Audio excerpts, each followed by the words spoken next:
Commencer. Alors, bonjour à tous. Il est midi. Vous êtes 50. Ça continue de monter tranquillement. 50 participants avec nous. Merci d'être là. Pour ce premier midi conférence, en fait, de l'année scolaire 2021-2022. Je suis Chloé Rodrigue, je suis la directrice de la recherche du CIS de la Montérégie Centre. Et donc, on lance notre programmation de cette nouvelle année scolaire avec Dr. Maryse Gay, notre directrice scientifique préférée, et un dialogue autour de la vaccination contre la COVID-19. Dr. Gay est médecin spécialiste en santé communautaire. Elle est professeure titulaire à la Faculté de médecine et des sciences de la santé de l'Université de Sherbrooke et elle est chercheure dans le domaine de l'évaluation de programmes d'immunisation et de l'organisation des services de vaccination. Elle est notamment une des autrices de l'ouvrage « La santé publique à une ère marquée par le doute ». Origines religieuses et culturelles de l'hésitation des Canadiens face à la vaccination. Vous pouvez retrouver cet ouvrage dans le dépôt institutionnel de l'Université de Sherbrooke, Savoir UDS. On pourra mettre le lien, si vous le souhaitez, dans le chat. Dr. Gay pratique comme médecin conseil à la Direction de santé publique de la Montérégie. Elle est membre du Comité sur l'immunisation du Québec et surtout, notre directrice scientifique préférée au Centre de recherche Charlemagne. Dr. Gay est également présidente par intérim du comité scientifique de la recherche du CIS de la Montérégie Centre. Donc, vous voyez que Dr. Gay est une femme occupée et nous la remercions d'être ici avec nous ce midi. À titre plus personnel, je connais Dr. Maryse Gay depuis quelques années et j'ai pu constater que c'est une grande communicatrice, un médecin, une scientifique extraordinaire et à l'intégrité sans faille. C'est le moment où je te lance des fleurs, Maryse. Pour ceux qui ont la chance de la côtoyer au quotidien comme nous, c'était extrêmement rassurant de savoir qu'elle siégeait au Comité sur l'immunisation du Québec et de la lire, de la voir intervenir dans les médias. Ces messages étaient transparents et clairs. Donc, en l'invitant ce midi, on voulait permettre à un public plus large de l'entendre sur la vaccination contre la COVID et sur l'hésitation face à la vaccination. Donc, la conférence d'aujourd'hui est enregistrée pour ceux qui souhaiteront la partager autour d'eux. Et nous vous invitons, comme je vous le disais plus tôt, à poser vos questions dans la conversation. Donc, sans plus attendre, Maryse, je te passe la parole. S'il y a un problème avec ton PowerPoint, je l'ai. OK, merci beaucoup. Merci, Chloé, pour cette présentation. J'espère que vous allez être d'accord à la suite de la présentation avec ce que Chloé a dit. Je vais donc partager mon écran.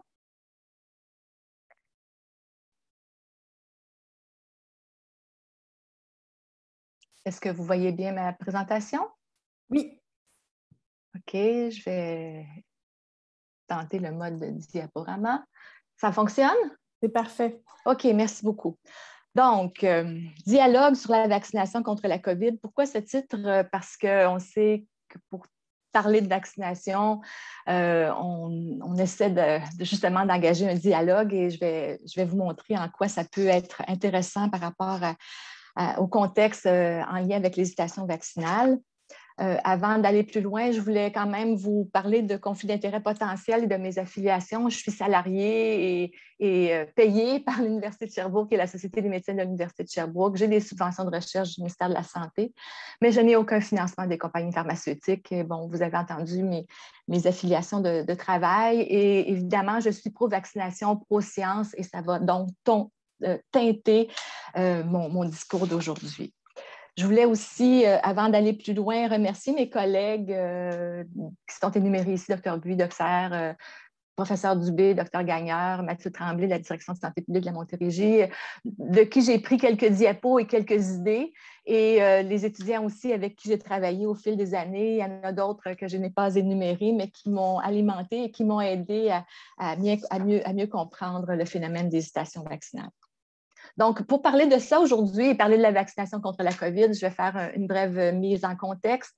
Je vais parler du phénomène de l'hésitation vaccinale, ensuite des bonnes pratiques en lien avec l'hésitation et je vais essayer de vous laisser le plein de temps pour vos questions et pour échanger avec vous. Pour la partie contexte, je vais couvrir 3 points. La situation épidémiologique, les couvertures vaccinales, l'efficacité vaccinale et l'innocuité. Donc, épidémio. Vous voyez dans ce premier graphique, donc c'est des données que j'ai sorties d'hier. On voit ici la courbe épidémique. Est-ce que vous voyez ma souris quand je pointe? Oui. OK. Donc, dans cette courbe, vous voyez les données depuis le début de la pandémie, donc en mars 2020. Ce sont les cas, donc les cas de COVID, des cas qui sont confirmés. Donc, depuis mars, vous avez sur cette échelle ici le nombre de nouveaux cas confirmés et le temps qui passe. Et bon, là, il faut que je cache mon écran. OK. Donc, on voit ici dans la période qui correspond à peu près ces jours-ci, on est dans la 4e vague, une augmentation de cas qui diminue. Bon, c'est encourageant, mais il faut faire attention. L'année passée, à peu près à pareille date, on avait eu un plateau qui avait réaugmenté. Il faut dire qu'on on a la vaccination qui devrait changer la donne, mais il faut quand même en tenir compte, mais c'est encourageant. Même chose du côté des hospitalisations. Vous voyez dans la même période de temps, donc depuis le début de la pandémie, avec des nombres d'hospitalisations actifs et des nombres incidents. Et vous voyez l'enfoncé, c'est les admissions aux soins intensifs. Bon, les admissions pour la période actuelle, ont été moindres que les périodes antérieures. Et puis, les hospitalisations ont été moindres également. Puis, on voit que ça semble descendre un peu, donc encourageant de ce côté-là aussi. Et pour les décès, bien vraiment, on est super contents. Malgré qu'on ait eu beaucoup de décès, ici, c'est le nombre de décès donc, sur cette échelle. Toujours le temps, donc beaucoup de décès lors de la première vague, deuxième vague, beaucoup moins maintenant. Et on espère que ça va pouvoir continuer en ce sens-là. Donc, la situation épidémiologique, elle est moins alarmante, mais il faut quand même faire attention parce qu'il peut y avoir des impacts sur notre système de santé. Vous savez, après 1 an et demi, tout le monde est fatigué et les ressources sont vraiment utilisées au maximum. Maintenant, si on regarde les couvertures vaccinales, qu'est-ce qu'on a réussi à atteindre avec notre programme de vaccination contre la COVID? Dans ce premier graphique, j'imagine, est-ce que vous voyez vous voyez l'écran en même temps, hein? Donc, je devrais descendre. OK, parfait, je descends ça. Alors, ici, selon les données, je ne sais pas si je peux enlever ça. Bon, en tout cas, les données, vous ne pouvez pas lire parce que vous voyez sur mon écran. Donc, c'est des couvertures vaccinales de personnes adéquatement vaccinées au Québec selon la région de résidence en fonction des groupes d'âge. Et donc, c'est des proportions de personnes vaccinées. Vous voyez les données pour la Montérégie. Alors, au total, on a 76 de couverture vaccinale, donc de personnes adéquatement vaccinées, légèrement supérieure à ce qu'on voit au Québec. Et des bonnes couvertures dans tous les groupes d'âge, peut-être un peu moins du côté des plus jeunes, mais quand même 77 dans le groupe où la couverture est la plus faible, donc c'est quand même encourageant et aussi quand même légèrement plus élevé que ce qu'on voit ailleurs au Québec. Même chose pour les données ici. Bon, ce sont les employés du... Je ne sais pas si... Est-ce que je peux enlever ce machin-là, savez-vous? Quel machin tu veux enlever, Marie? Est-ce que je vois en haut, là, est-ce que vous le voyez en haut, là, mute et stop vidéo et tout ça? Non, ça, c'est vraiment toi dans ton Zoom, OK. mais on voit bien ta présentation. OK, parfait. Bon, c'est bon. Alors, je me casserai pas trop la tête avec cet aspect-là. Donc, c'est un graphique, c'est un tableau qui montre ici les couvertures des employés du réseau du réseau de la santé, selon les régions encore. Donc, on voit à Montérégie une couverture près de 94 %. C'est en fonction aussi des différents établissements, donc CLSC, CPEJ, les personnes qui travaillent en soutien à domicile, les CHSLD publics, CHSLD privés conventionnés, donc des couvertures intéressantes, un peu moins dans les CHSLD privés conventionnés. Et c'est la même chose qu'on voit à l'échelle du Québec. Mais encore ici, en Montérégie, nos couvertures sont légèrement plus élevées et très encourageantes. Mais légèrement moindres pour ce qui est de CPEJ, donc le centre protection de l'enfance et de la jeunesse. Maintenant, pour ce qui est des travailleurs de la santé en fonction des ordres professionnels, parce qu'ils n'étaient pas couverts par plusieurs de ces professionnels-là ne travaillent pas dans les établissements, donc ne sont pas inclus dans les données que je vous ai présentées tantôt. Ici, le tableau est semblable et présenté en fonction des différentes professions, mais vous avez dans une première colonne, une dose versus l'adéquatement vacciné, donc 2 doses. Et on voit en Montérégie encore des données intéressantes. Inhalo, 96 Sage-femme, légèrement plus faible quand même, 87 98 des pharmaciens, 90 des infirmières auxiliaires, 95 des infirmières et 98 presque des médecins. Encore des positions, des couvertures intéressantes par rapport à ce qu'on voit à l'échelle du Québec. Si on regarde à l'échelle du Canada, bon, les données sont moins à jour parce que c'est les données qui ont été colligées au 25 septembre. Donc, c'est la raison pour laquelle la couverture du Québec elle est seulement à 74 Mais si on se compare à l'ensemble des provinces canadiennes, on a aussi des couvertures intéressantes. Donc, à l'échelle du Canada, c'est 71 On voit qu'on a des couvertures aussi enviable que ce qu'on a dans les autres provinces et vraiment supérieur à ce qu'on voit dans les provinces du Manitoba, Saskatchewan et Alberta. Regardons maintenant ce qui se passe à travers le monde. On sait qu'il y a à peu près un peu moins de la moitié de la population mondiale qui a reçu au moins une dose, soit 46 On sait qu'il y a à peu près 6,3 milliards de doses qui ont été administrées jusqu'à maintenant. Ça, c'est les données d'hier, et dont il y a à peu près 27 millions de doses qui sont données à chaque jour. Alors, ça, c'est beaucoup de vaccins. Mais malgré ces chiffres intéressants, il y a seulement 2,3 de la population des pays à faible revenu qui sont vaccinés, qui ont reçu au moins une dose, donc un écart important. Alors, si on veut contrôler la pandémie à l'échelle de la planète, il va falloir qu'on redouble d'efforts pour mieux vacciner à l'échelle de la planète. Regardons maintenant les données par pays. Ici, ce sont des données qui ont été colligées en fonction des pays qui peuvent fournir des données en fonction du nombre de doses. Ici, c'est les données pour les pays où 1 et 2 doses ont été administrées. On voit, aux Émirats arabes unis, là, 94 Le Canada, on se situe à la 7e position quand même intéressante là, et vraiment bien au-delà des États-Unis. Vous savez qu'il est beaucoup moins, où les couvertures sont beaucoup plus faibles et beaucoup d'autres pays à revenus élevés où la couverture n'est pas aussi enviable. Donc, on a vraiment des couvertures intéressantes au Québec et au Canada. Et malgré tout, à l'échelle mondiale, des bonnes couvertures, mais il ne faut pas oublier les pays où la vaccination tire encore de la patte. C'est bien beau, ces vaccins, on vaccine, mais est-ce que ça fonctionne? Est-ce que les vaccins sont efficaces et est-ce qu'ils sont sécuritaires? Donc, ici, je vous présente des données toutes fraîches de l'équipe du docteur Gaston Dessert de l'Institut national de santé publique qui a évalué l'efficacité vaccinale de l'ensemble de la population du Québec de 18 ans et plus. Par rapport à différentes issues de santé, donc toute infection ou des hospitalisations. Et vous voyez ici en bleu, ce sont toutes les infections, en mauve, violet, contre les infections causées par le variant Delta, les hospitalisations et les hospitalisations causées par le variant Delta. Donc, dans ce graphique, vous voyez l'efficacité vaccinale qui varie de 0 à 100 en fonction des différents vaccins, donc Pfizer, Moderna, AstraZeneca et AstraZeneca plus une dose ARN messager pour les personnes qui ont reçu une 3e dose.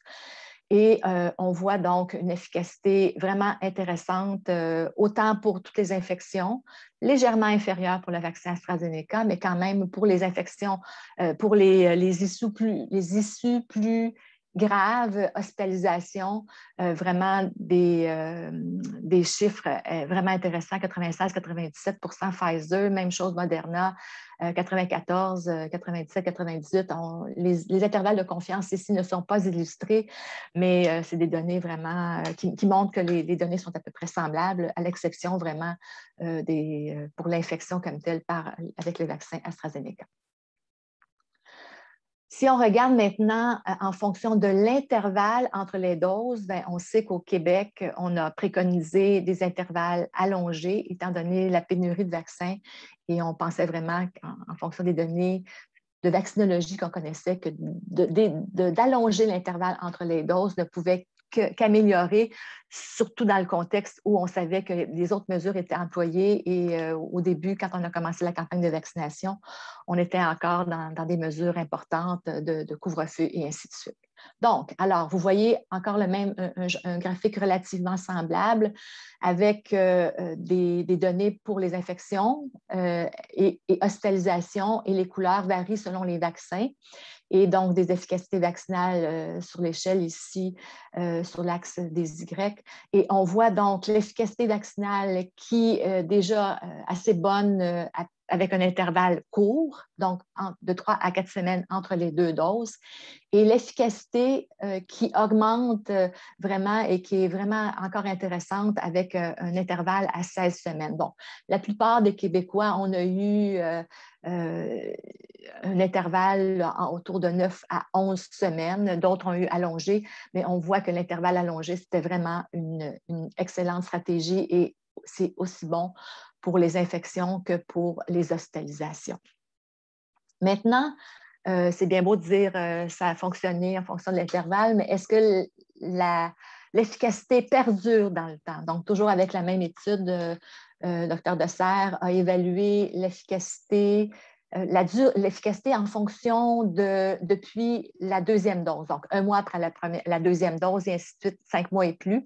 Et ça, c'est à peu près la période équivalente et ces données-là sont cumulées jusqu'en septembre.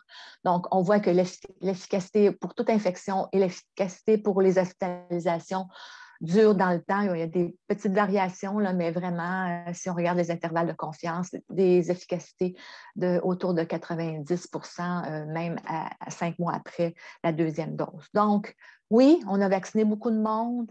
La vaccination fonctionne, c'est efficace et en fonction ça dure dans le temps aussi. Est-ce que est-ce que les vaccins sont quand même sécuritaires? Bien, ici, je vous illustre avec un graphique des données des taux de MCI, qu'on appelle dans notre jargon, donc de manifestations cliniques indésirables qui surviennent après la vaccination. Bon, vous savez, des manifestations peuvent survenir après toutes les vaccinations. On ne sait pas nécessairement si ces manifestations sont causées par les vaccins, mais on les collige quand même dans toutes les données avec des données de surveillance active et des données de surveillance passive.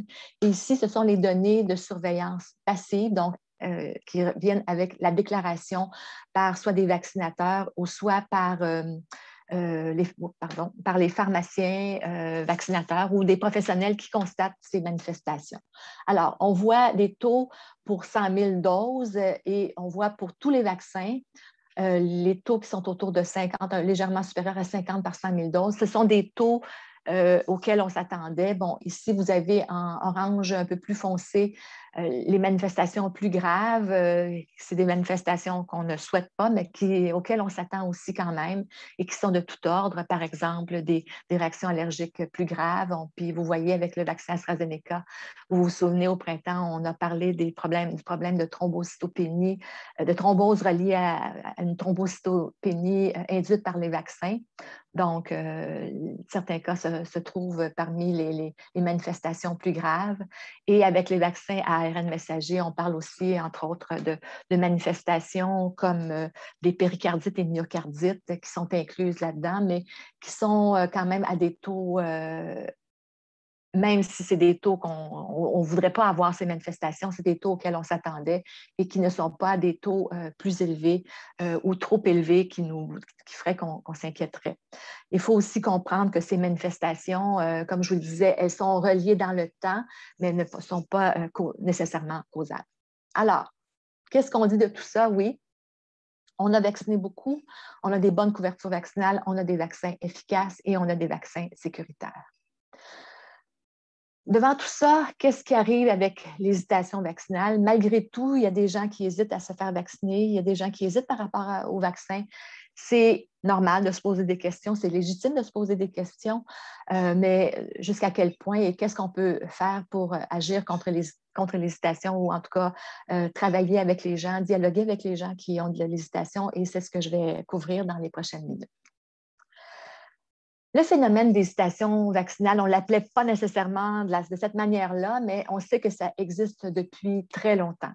même depuis que les premiers vaccins sont arrivés. Ici, c'est une caricature qui vient du musée McCord et on voit, c'est vraiment tiré de ce qui se passait à Montréal dans les années 1886. Il y a eu une épidémie de variole et il y avait la vaccination contre la variole qui était obligatoire pour les enfants et qui est devenue pour les adultes aussi plus tard. Et on illustre ici le fait qu'on oblige les gens à se faire vacciner contre la variole. Il y a eu même des émeutes à Montréal en lien avec la vaccination obligatoire. Donc, et ces émeutes-là, c'était les Canadiens français qui étaient plus la population un peu moins nantie, qui étaient contre les riches anglais, les riches anglophones qui étaient pour la vaccination. Et c'est un peu dans cette atmosphère que les émeutes se sont déroulées. Bon, ça s'est réglé par la suite. Et bien, vous voyez donc de manifester son mécontentement par rapport à la vaccination, c'est pas nouveau. Donc, qu'est-ce que c'est que ce phénomène d'hésitation et quelle est l'ampleur? Bien, la méfiance à l'égard des vaccins, en 2019, l'Organisation mondiale de la santé avait déjà décrété que c'était une des 10 menaces à la santé mondiale, au même titre que les changements climatiques et d'autres problèmes qui peuvent atteindre la santé de l'ensemble de la population. Donc, vraiment, on craignait déjà, et c'était bien même avant la pandémie. Alors, si on regarde une définition, c'est une réticence à recevoir les vaccins qui sont recommandés en raison de préoccupations ou de doutes qui font faire en sorte que la vaccination est soit retardée ou qu'on refuse l'ensemble des vaccins ou certains vaccins.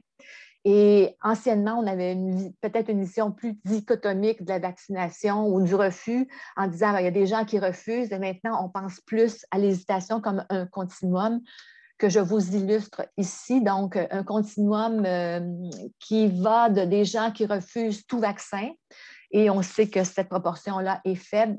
Et il y a un continuum vers des gens qui acceptent tous les vaccins. Et dans le milieu, ben, il y a des gens qui hésitent, qui refusent, mais qui sont incertains, peut-être qui pensent qu'ils devraient l'accepter. Il y a des gens qui acceptent certains vaccins, qui en refusent d'autres. Des gens qui acceptent d'être vaccinés, mais qui ne sont pas sûrs que ce soit une bonne idée. Donc, on est dans ces eaux-là avec l'hésitation. Et avec les couvertures vaccinales que je vous ai illustrées tantôt, ben, on sait qu'il y a des gens qui ont accepté de se faire vacciner, mais qui étaient hésitants. Et on reste avec des gens qui sont probablement plus dans ces groupes-là, des gens qui refusent, mais qui ont certains doutes, et des gens qui refusent carrément et qu'on ne réussira pas à faire changer d'idée. Qu'est-ce qui cause cette hésitation? Bien, ce sont des facteurs qui sont vraiment complexes et qui sont spécifiques au contexte. Donc, l'hésitation vaccinale que l'on observe aujourd'hui avec la vaccination contre la COVID et l'hésitation du 4 octobre 2021, elle est un peu différente de l'hésitation qu'on constatait en décembre 2020 quand on a commencé à avoir la campagne de vaccination. Et elle a varié dans le temps. Et elle varie selon les lieux et selon les vaccins. Les raisons d'hésitation en Afrique pour les vaccins contre la COVID sont différentes un peu de ce qui se passe ici au Québec, évidemment. Cette hésitation, elle est influencée par différents facteurs. Bon, selon les auteurs, on parle de 3C ou de 5C ici. Bon, je les ai traduits parce qu'en anglais, le deuxième C, c'est constraint, des contraintes. Donc, c'est la complaisance, donc du fait qu'on se laisse aller. Bon, c'est pas grave, les autres sont vaccinés, c'est pas grave, on est complaisant. Il y a des contraintes, donc les contraintes, l'accessibilité et aussi beaucoup le manque de confiance. C'est un facteur important qui agit par rapport à l'hésitation vaccinale et évidemment des éléments sociodémographiques dont on va pouvoir parler peut-être un peu plus loin. C'est relié beaucoup à la désinformation et aux théories de conspiration qui sont présentes sur le web et dans les médias sociaux. Et il y a aussi des facteurs structurels qui contribuent à cette hésitation, comme les iniquités de santé, la défavorisation socio-économique, le racisme systémique, même s'il n'y en a pas au Québec, et toutes les barrières d'accès qui peuvent exister et qui contribuent évidemment à cette hésitation vaccinale. Quelle est l'ampleur de ce phénomène? Bon, avant la pandémie, on avait quelques données. Bon, parce que depuis les dernières années, on s'est évertué beaucoup à essayer de bien définir et pour bien mesurer le phénomène.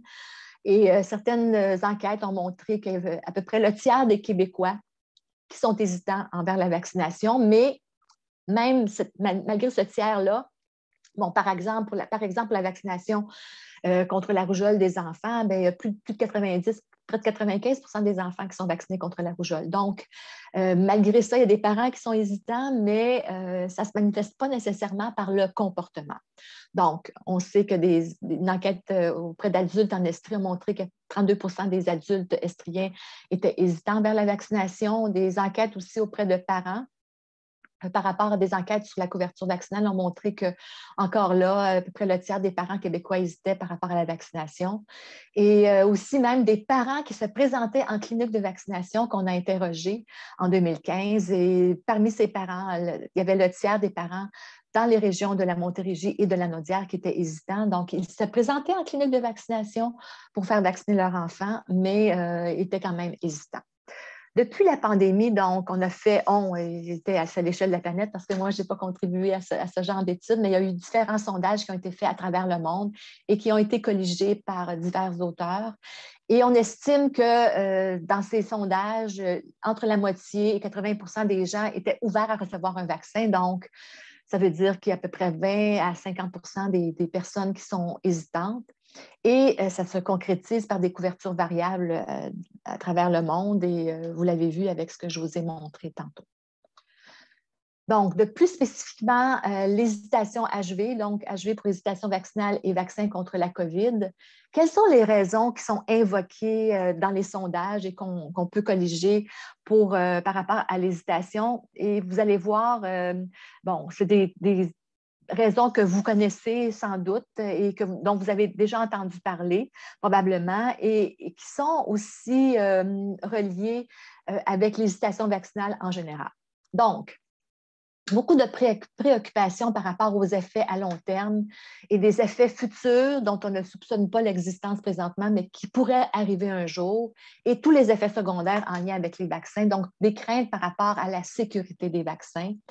Des gens qui ont déjà eu un effet secondaire éventuel ou une réaction après un vaccin et sont donc hésitants à recevoir le vaccin contre la COVID. Des gens qui ont peu de confiance envers les vaccins en général et qui ont des doutes par rapport à l'efficacité. Des gens qui n'ont pas confiance envers les compagnies, donc les big pharma, pas de confiance envers les gouvernements, pas de confiance envers la santé publique, envers la technologie en général et envers la science. Des gens qui sont préoccupés du fait que les vaccins contre la COVID ont été développés très rapidement, trop rapidement selon eux, et qu'on a peut-être tourné les coins de rond, sauté les étapes. Certaines incompatibilités avec les croyances religieuses. Bon, vous vous souvenez, au début de la pandémie, au début de la campagne de vaccination, les évêques canadiens avaient soulevé certains doutes qui ont été niés par la suite. Toutes ces raisons que je vous exprime, elles ont toutes été niées. Elles sont niées aussi ultérieurement. Et aussi, bon, un élément sur cette liste, j'ai une deuxième page. Donc, des expériences antérieures négatives lors de soins de santé. Et si vous connaissez un peu l'histoire de l'étude sur la syphilis qui a été faite aux États-Unis, bon, j'espère que je prononce correctement, l'étude de Tuskegee, où on a empêché des gens de recevoir des gens qu'on savait qui étaient atteints de la syphilis et qu'on n'a pas traité pour voir qu'est-ce qui arrivait. Vraiment, c'est vraiment des groupes de personnes afro-américaines qui ont été exposées à ce genre d'études. Donc, c'est assez on peut comprendre qu'ils aient une certaine méfiance envers la vaccination ultérieurement. D'autres raisons, des gens qui se perçoivent peu à risque, surtout chez les personnes plus jeunes. On le sait que les plus jeunes sont moins à risque de complications de la COVID, même si on sait qu'il y a des cas, mais en proportion, ils sont moins à risque. Des risques faibles, les gens disent que moi, je ne l'attraperai pas ou je vais avoir un petit rhume, puis ça va se limiter à ça. parfois un manque de communication par des professionnels ou certains leaders communautaires qui sont dignes de confiance, qui peut-être envoient des messages qui peuvent être ambivalents.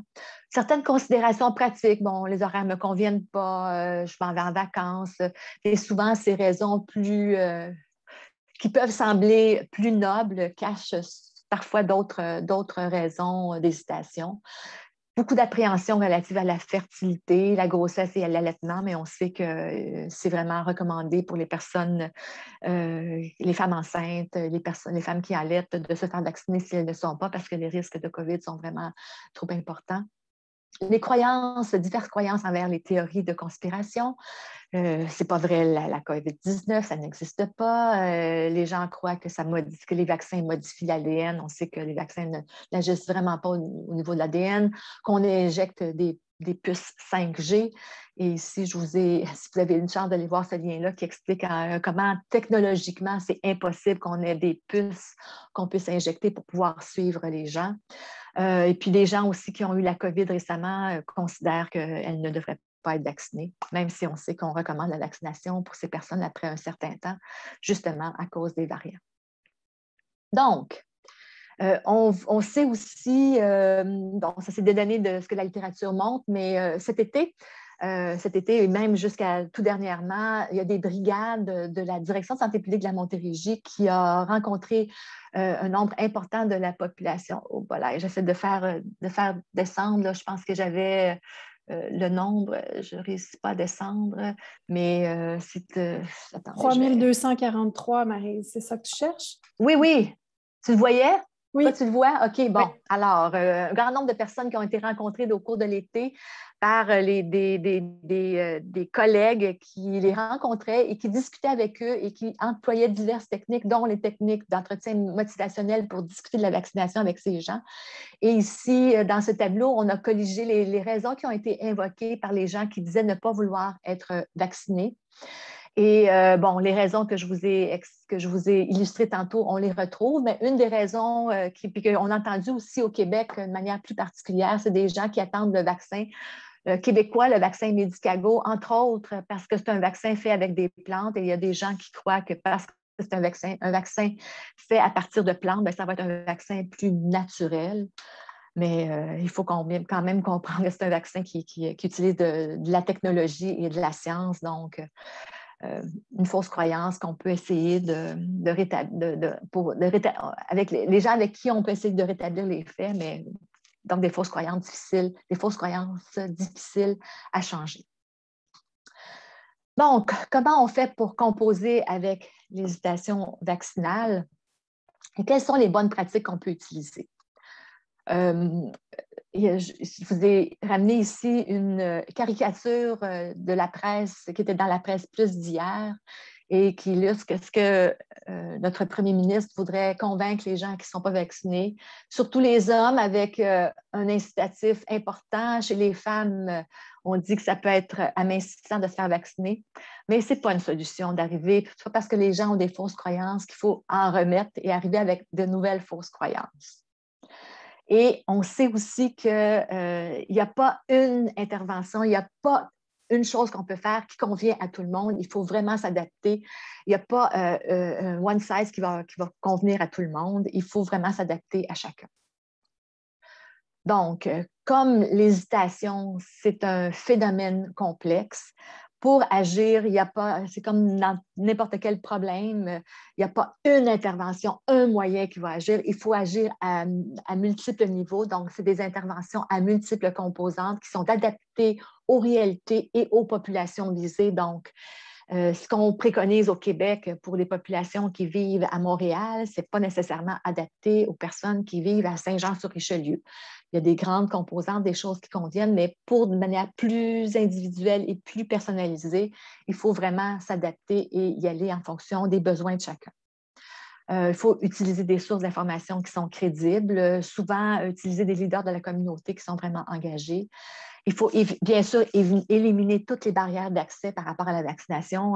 C'est incroyable, mais du côté des travailleurs de la santé, par exemple, les personnes qui travaillaient en résidence privée pour aînés, au début de la vaccination, ces personnes devaient se déplacer sans être payées en dehors de leurs heures de travail, alors que les travailleurs du réseau de la santé étaient payés pour être vaccinés et pouvaient se déplacer pendant leurs heures de travail. Donc, vous voyez quand même, il y a une certaine iniquité de ce côté-là qui a été rétablie par la suite, mais quand même, ça a l'air anodin de dire les gens aller à la clinique de vaccination, mais pour des gens qui sont peut-être des travailleurs moins fortunés, c'est quand même, il y a des barrières économiques, même si ce n'est pas la barrière d'achat du vaccin, mais d'autres barrières économiques peuvent entrer en ligne de compte.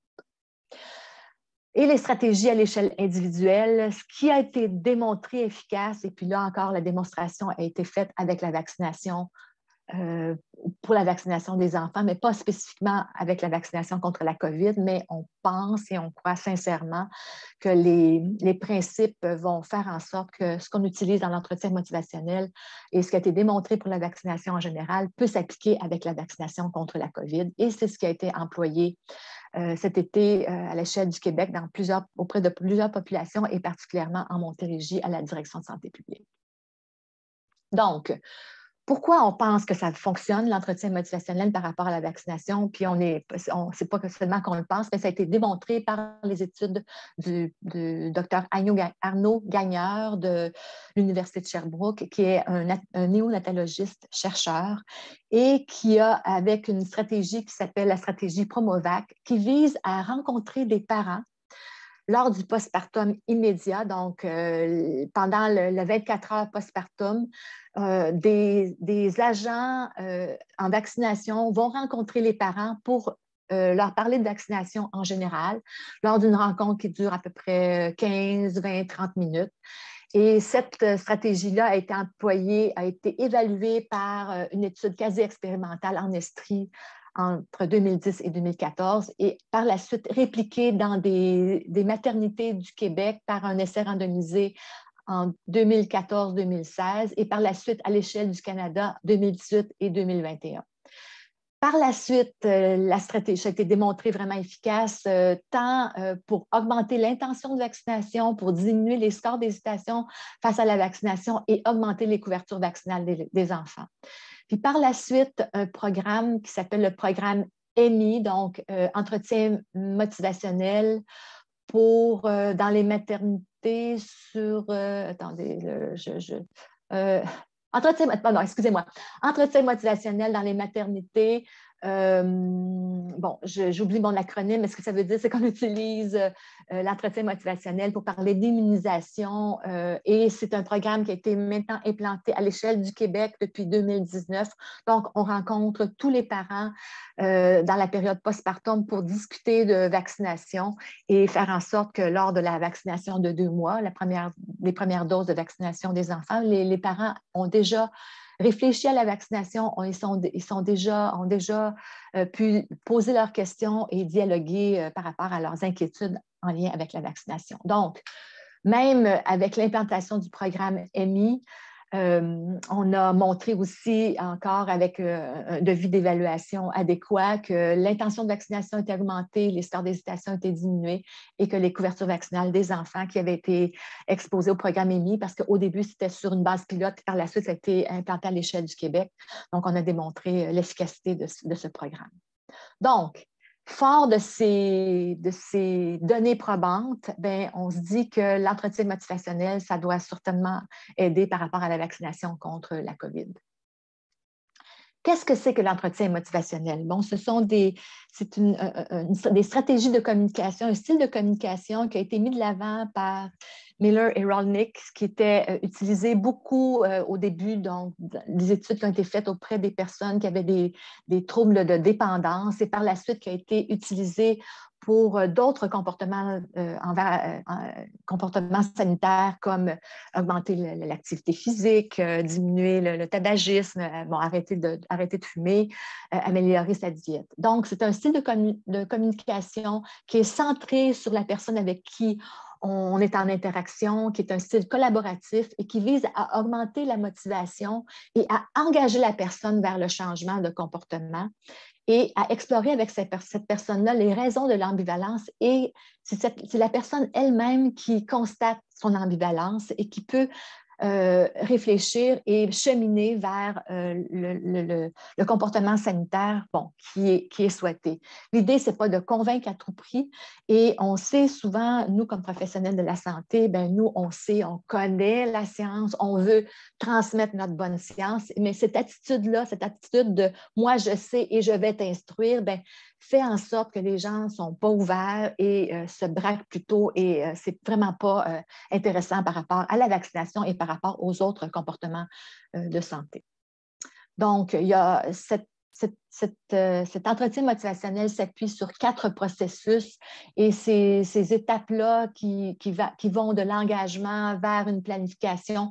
Bon, je n'irai pas dans le détail, mais même avec un entretien bref d'une vingtaine, d'une trentaine de minutes, sans qu'on puisse aller directement vers l'ensemble de toutes ces stratégies, même si c'est parfois possible malgré tout. Donc, c'est ce qui a été utilisé, entre autres, avec les études d'Arnaud Gagneur et qui a vraiment démontré l'efficacité. Ensuite, quel savoir-faire on utilise en entretien motivationnel, donc EM pour entretien motivationnel? Donc, dans les discussions avec les personnes et puis les professionnels de la santé, nous, on est souvent habitués à poser des questions qui se répondent par un oui ou par un non. Il faut utiliser des questions ouvertes.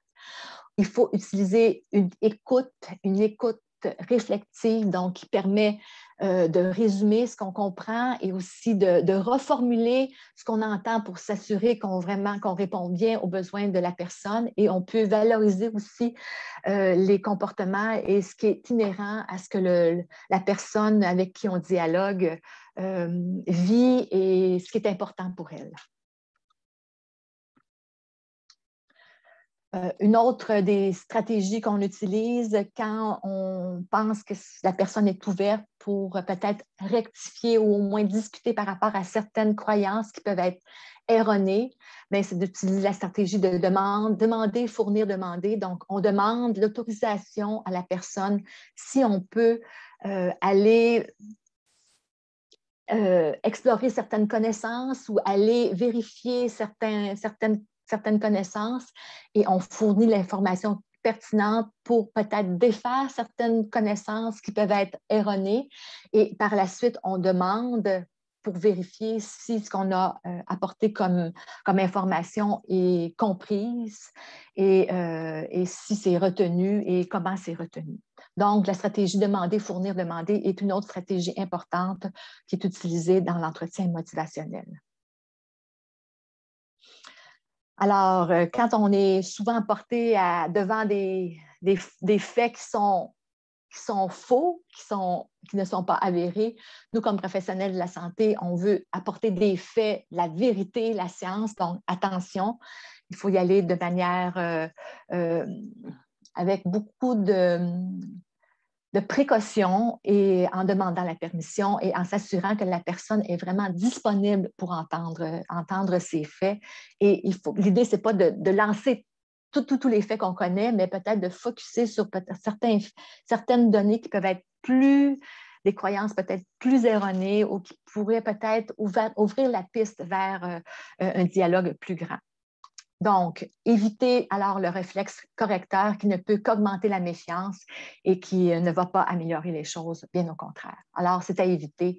Donc, c'est quand même difficile pour les professionnels de la santé. On a été formés à donner de l'information, à corriger, à montrer la bonne nouvelle, mais il faut y aller avec parcimonie et l'utiliser de manière différente avec l'entretien motivationnel. Donc, il reste peut-être un petit 2 minutes. Comment je ne sais pas, peut-être je vais sauter cette diapo parce que c'est difficile. Là, dans cette diapo, j'illustrais peut-être certaines possibilités. Une personne qui hésite versus une personne qui a les bonnes pratiques. Alors comment on peut formuler et puis on verra tantôt là, si jamais on a le temps. Mais je voudrais conclure là-dessus pour laisser quand même un certain temps pour les questions et les échanges. Vous voyez quand même qu'on a une situation épidémiologique encourageante. On ne doit pas s'asseoir sur nos lauriers. On n'est pas sorti de l'auberge. Les mesures de prévention sont encore de mise. L'efficacité, elle est très bonne, mais ce n'est quand même pas 100%. Il y a encore beaucoup de personnes non vaccinées et les jeunes ne sont pas vaccinés. Donc, c'est assez pour que la COVID continue de circuler. On a des bonnes couvertures vaccinales. La vaccination est efficace, elle est sécuritaire. L'hésitation vaccinale, c'est un phénomène qui est omniprésent. On ne va pas l'éliminer. C'est normal de se poser des questions. C'est légitime de se poser des questions. Il faut engager un dialogue avec les personnes qui sont hésitantes. C'est le meilleur moyen qu'on puisse avoir pour l'instant. Les personnes qui sont complètement réfractaires, peut-être si on peut les écouter, ça fait toujours ça, mais on peut considérer pour certaines personnes que c'est peut-être peine perdue. Le contexte d'obligation n'est pas facilitant, mais par contre, on sait que le contexte d'obligation et le contexte du passeport vaccinal a fait en sorte que les couvertures ont augmenté. Donc, l'effet a pu être intéressant pour certaines personnes malgré tout. Et avec les couvertures actuelles, les personnes vaccinées vont être vraiment de plus en plus réfractaires. L'entretien motivationnel, ce n'est pas un miracle, ça peut aider. Et en l'utilisant de la bonne façon, vraiment, c'est une avenue très intéressante. Alors, je vous remercie et je suis ouverte à vos questions et à vos commentaires. Merci beaucoup. Merci beaucoup, Maryse. Extrêmement intéressant de voir où on en est. On a une question qui nous est arrivée assez tôt dans la présentation, au moment où tu présentais la couverture vaccinale par titre d'emploi, par profession dans le réseau de la santé. Et une collègue, Myrna Aoun, nous demandait la question si on avait un pourcentage du taux de vaccination pour les préposés aux bénéficiaires, pour les PAB. Je pense que dans un des graphiques, j'avais pour... Il y avait les inalos et les infirmières, les médecins, les sages-femmes, les pharmaciens, mais on ne voyait pas les PAB. Non, parce que ils sont inclus dans les salariés et il y a... est-ce qu'il y a un ordre professionnel des préposés aux bénéficiaires? Je pense que non. Alors, c'est la raison pour laquelle on n'a peut-être pas la couverture, mais je sais que les établissements ont des données pour pouvoir faire cette stratification en fonction de certaines professions. Mais on n'a pas, à l'échelle provinciale, on n'a pas ces données-là actuellement. OK, merci. À la limite, on pourra faire des recherches, voir si on les a ailleurs au RH. Je ne sais pas si les collègues de RH qui sont en ligne ont l'info, mais si vous l'avez, mettez-la dans le chat. On a une autre question qui nous vient de François Billette. Selon différentes études lues, le taux d'anticorps après avoir contracté le virus est élevé. Vous en avez parlé des gens qui avaient eu la COVID. Donc, considérant que le taux de réinfection pour les personnes en santé, selon l'INSPQ, est minime, en quoi une dose du vaccin donnera une valeur ajoutée? Comment évaluer le taux de personnes vaccinées qui a été en contact avec le virus et avec symptômes légers? Longue question, elle est dans le Q&A. OK. Alors, la première partie, c'est vrai que plus l'infection est récente, plus le taux d'anticorps va être élevé. Mais quand on s'éloigne de l'infection, c'est comme tout système, toute infection, c'est comme les autres infections aussi, c'est le fait d'être réexposé qui fait en sorte que les taux d'anticorps augmentent. Puis avec les mesures, on ne fait pas exprès pour être exposé. Puis avec les variants aussi, ce que les études commencent à montrer beaucoup, c'est que l'idéal pour avoir la meilleure protection, ce serait d'avoir l'infection, puis après ça, être vacciné. Mais je ne suis pas volontaire. Je ne suis pas volontaire pour être... Bon, mais c'est vrai que le risque est plus faible, mais avec les variants, le risque d'échappement des variants au vaccin peuvent être présents, donc, avec les nouveaux vaccins qui vont être élaborés en fonction des variants aussi, ça devrait être intéressant. Et puis, l'étude pour laquelle vous posez des questions, là, il faudrait que je revérifie. Attends, je vais aller relire correctement. C'est dans les answered, si tu vas voir dans les questions. Answered, OK, le taux de réinfection. Le taux de personnes vaccinées qui étaient en contact avec le virus et avec symptômes légers. Je ne pense pas qu'éthiquement, il serait faisable de faire exprès pour... Bon, il faudrait que ça soit dans dans la nature, puis il faudrait attendre des N importants pour pouvoir évaluer ça et le faire de manière expérimentale. Là, éthiquement, ça serait pas jouable. Donc, actuellement, à ce que je sache, il n'y a pas de données à cet effet-là. Donc, les personnes vaccinées qui ont été en contact avec le virus, qui avec symptômes légers et tout, là, on n'a pas de données là-dessus actuellement et on n'a pas le moyen actuellement d'aller plus loin à cet effet-là. Merci. Marie-Élise Labrec te remerciait pour la présentation et les diapos. Son entretien motivationnel, on pourra repartager le tout. Et tu as une autre question, ça c'est vraiment intéressant. Un patient vacciné, s'il attrape la COVID, est-il moins contagieux? Bon, c'est possible. Mais on ne peut pas le dire en 30% moins contagieux. C'est sûr que quand on a une plus grande charge virale, on a une plus grande chance d'avoir des problèmes, plus grande chance de transmettre, mais il n'y a pas de données précises sur le taux, etc. Donc, c'est possible, mais il n'y a pas de données précises à cet effet-là actuellement. Intéressant. On prend pas de chance. Non, c'est ça. Hein? Chantal Sylvain demande: les données présentées concernant le maintien de la protection dans le temps ne semblent pas indiquer une baisse de protection notable dans le temps. Alors, sur quoi s'appuie-t-on pour recommander une possible troisième dose? Bon, actuellement au Québec, les troisièmes doses sont recommandées chez les. La troisième dose, il y a deux volets à la troisième dose. Premièrement, il y a une troisième dose qui est en primo-vaccination pour les personnes chez qui 2 doses sont insuffisantes pour monter une réponse immunitaire suffisante. Par exemple, les personnes qui sont immunosupprimées. Donc, on a recommandé une troisième dose chez les personnes immunosupprimées. Aussi, parce que, particulièrement dans ces personnes, il y a beaucoup de personnes qui ont reçu des doses rapprochées parce qu'on voulait les protéger rapidement, parce que dans l'ordre où elles ont été vaccinées, elles ont reçu des doses rapprochées. Donc, une troisième dose qui fait partie de la primo-vaccination. Donc, c'est aussi comme ça pour certains autres vaccins. Par exemple, le vaccin contre l'hépatite B, on recommande 3 doses chez des personnes immunosupprimées, alors qu'un nombre moins grand de doses est recommandé pour les personnes en bonne santé.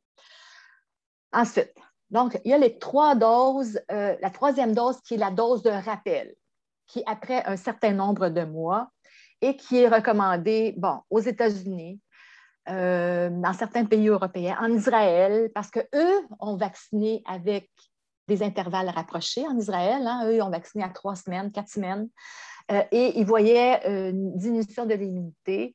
Donc, eux ont recommandé cette troisième dose-là. Aux États-Unis, c'est recommandé chez les 60, est-ce que je me trompe, 50, je suis mêlée là, parce que des pays, c'est 50 ans, en tout cas. Il faudrait que je revérifie, là, mais chez les personnes à un âge à partir de 50 ou 65 ans, donc c'est recommandé. Mais actuellement, au Québec, on n'a pas de données à cet effet-là.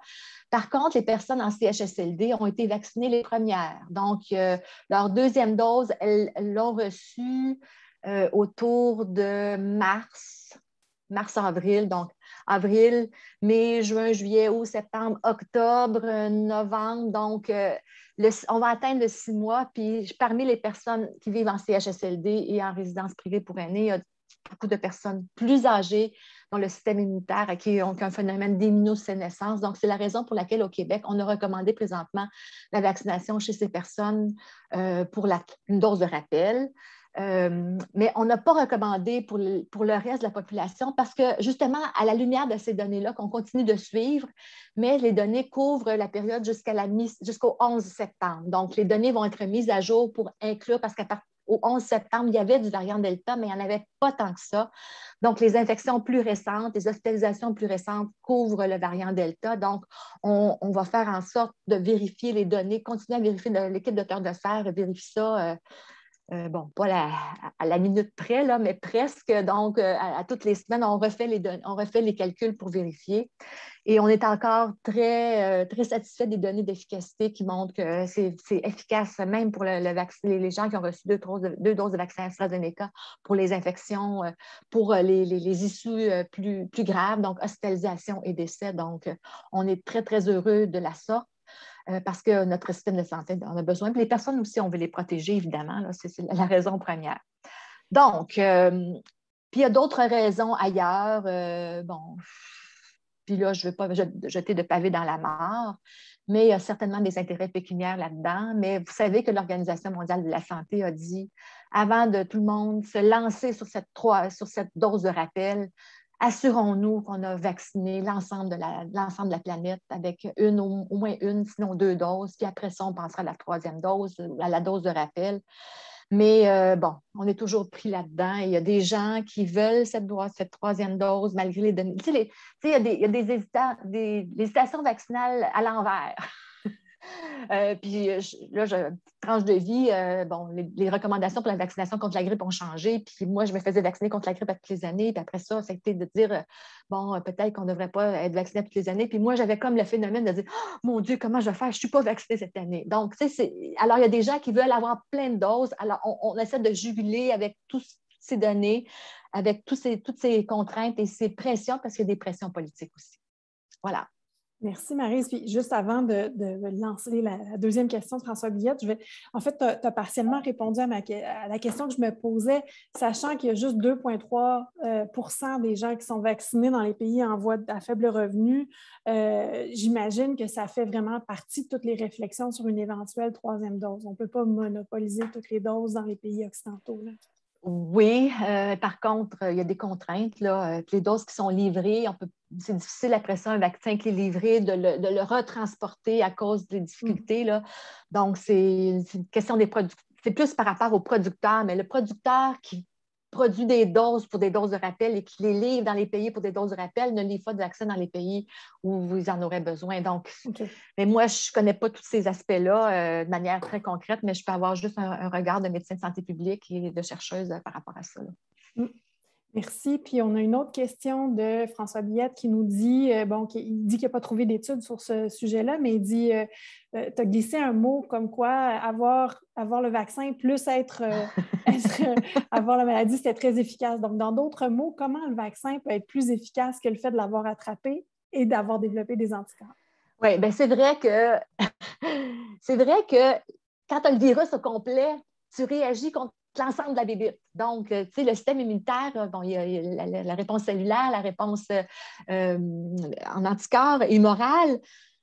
Je suis tout à fait d'accord. Mais le fait de donner un ARN messager, puis là, quand on parle de la dose de vaccin, on parle vraiment d'un vaccin à ARN messager, puis probablement, puis là, bon, je parle vraiment du vaccin Moderna parce que la charge en ADN, pardon, quel lapsus, en ARN messager, elle est plus grande, c'est 100 microgrammes. Donc là, c'est comme si là, le corps il serait boosté au max là, pour réagir contre.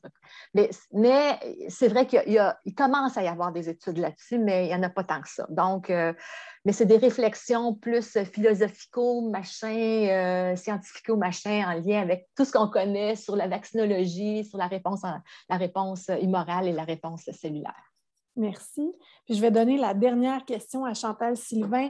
Qu'est-ce qui arrive des autres variants dont on a entendu parler dans les dernières semaines? Est-ce qu'il y a une progression? Est-ce qu'ils apparaissent plus virulents ou contagieux que Delta? On les surveille. Actuellement, je n'ai pas de données pour vous dire c'est plus virulent. On continue de surveiller, on regarde. Les variants, ils apparaissent parce que les gens s'infectent. Donc, la vaccination, ce n'est pas juste. C'est aussi une stratégie pour ralentir les variants. Les variants, ils se multiplient, ils apparaissent parce que le virus se multiplie, parce qu'il infecte une personne. Donc, c'est comme ça que les variants apparaissent. Voilà. En fait, c'était l'avant-dernière question. L'avant-dernière, je l'ai vu la dernière, sur la vaccination des enfants. Oui, vas-y. Bon, oui. Alors, le vaccin comme tel, pour commencer, les données qu'on a actuellement, c'est des données de communiqués de presse, les données qui ont été fournies aux organismes réglementaires canadiens et américains, ils ne sont pas accessibles actuellement. Mais on sait que c'est des essais cliniques qui ont été faits auprès de 2300 quelques enfants qui ont reçu le vaccin et placebo. La réponse immunitaire est comparable à la réponse chez les plus jeunes, donc les 12-17. Je pense qu'ils ont comparé aux 12-17, si je me souviens bien, ou aux 16-25 en tout cas. C'est des réponses immunitaires comparables, une réponse en anticorps. Les nombres d'enfants qui ont été recrutés, ce n'est pas suffisant pour évaluer l'efficacité, mais on sait qu'il y a une bonne analogie entre la réponse en anticorps et l'efficacité. Par contre, les nombres sont faibles pour pouvoir détecter des effets secondaires ou des manifestations rares. Donc, il va falloir rester très, très à l'affût. Alors, ça, c'est pour le vaccin comme tel. À l'affût, si le vaccin est homologué et autorisé pour utilisation. Mais pour éviter les éclosions dans les écoles, du fait qu'il y a encore des gens non vaccinés, que des gens qui refusent d'être vaccinés, pour contrôler, entre guillemets, on n'aura pas le choix de vacciner les enfants si on va aller jusque-là. Mais c'est normal de se poser des questions et les scientifiques, dont les collègues au Comité sur l'immunisation du Québec, on va regarder les données, on va les scruter à la loupe. Bon, le contenu à ARN messager est moindre chez les enfants, mais on sait aussi, entre autres pour la péricardite, myocardite, le risque est inversement proportionnel à l'âge. Donc, le risque chez un 12-17 ans avec un vaccin à ARN messager est plus élevé pour un péricardite myocardite que chez les 12-17, que chez les 12-17, les 18-25 et ainsi de suite. Le risque diminue avec l'âge. Est-ce qu'on est dans la même échelle pour les jeunes enfants? On ne sait pas. Peut-être que oui, parce qu'on connaît mal les mécanismes qui sont sous-jacents. On observe qu'il y a des péricardites, myocardites qui sont associés dans le temps. Et qu'il y en a plus avec le vaccin Moderna, relativement plus. Puis encore là, je vous dis ça sous toute réserve. Puis on pense que c'est en lien avec le contenu à ARN messager, mais encore là, c'est des hypothèses, on n'a pas de preuves. Donc, la vaccination chez les enfants, moi j'ai moi-même des petits-enfants qui ont l'âge et on va voir et on ne va pas faire cette recommandation-là comme dans une boîte de Cracker Jack. Là. On va vraiment songer avant de faire les recommandations. Merci beaucoup, Marie. Je pense que je vais traduire ce que tout le monde dit. Marie-Christine dit que c'est très éclairant, en effet, puis c'est très rassurant de savoir que tes collègues et toi qui êtes sur le comité d'immunisation sur le Québec prenez les décisions vraiment éclairées en regardant toutes les données, en demandant plus quand il en manque. Donc, merci pour la présentation. Elle est enregistrée. Vous pourrez, on mettra le lien sur le site web du Centre de recherche et vous pourrez la partager. Donc, tout le monde te remercie dans la conversation. Donc, merci beaucoup à tous et on se retrouve bientôt. Au revoir.